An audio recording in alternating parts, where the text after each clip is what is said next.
نحمدہ ونصلی علی رسول الکریم اما بعد۔ حضرت انس رضی اللہ تعالیٰ عنہ راوی ہیں کہ نبی کریم صلی اللہ تعالی وسلم نے ارشاد فرمایا کہ میں نے معراج کی رات میں جنت کے دروازے پر لکھا دیکھا کہ صدقہ خیرات کا 10 گنا ثواب ہے اور قرض کا ثواب 18 گنا ہے۔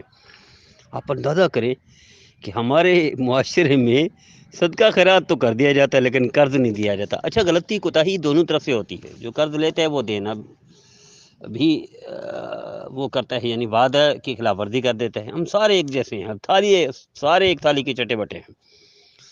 حالانکہ صدقہ کرنے سے قرض کا دے دینا، واپس لوٹا دینا، یہ اچھا ہے۔ آپ صلی اللہ علیہ وسلم نے قرض خواہ کا جنازہ پڑھانے سے بھی انکار کر دیا تھا، اور بعد میں حالات اچھے ہو گئے تو آپ قرض خود ادا کرتے، پھر جنازہ پڑھاتے۔ تو خیر بہرحال صدقہ تو کر دیتے ہیں لیکن ہمارے معاشرے میں قرض نہیں دیتے، لیکن صدقے سے زیادہ قرض کا اجر ہے، صدقے سے زیادہ اس طرح کی بھلائی کا اجر ہے، اس طرح کی بہتری کا اجر ہے، خیر خواہی کا اجر ہے۔ تو ہمیں چونکہ بتایا نہیں گیا، ہم چونکہ تربیت نہیں کرتے، ہم اصلاح نہیں کرتے، ہم نبی کریم صلی اللہ علیہ وسلم کی زندگی مبارک کا مطالعہ نہیں کرتے، عمل نہیں کرتے، تو اس وجہ سے ہم دور ہیں نبی کریم صلی اللہ علیہ وسلم کی سنتوں سے۔ آئیے طے کر لیجئے کہ آج کے بعد ہم اس حدیث پر عمل کریں، اس سنت پر عمل کریں۔ مجھے امید ہے میرے بھائی میرے بہنیں اس پیغام پر خود بھی عمل کریں گے، دوسروں کو بھی کرائیں گے، خود بھی سنیں گے، دوسروں کو۔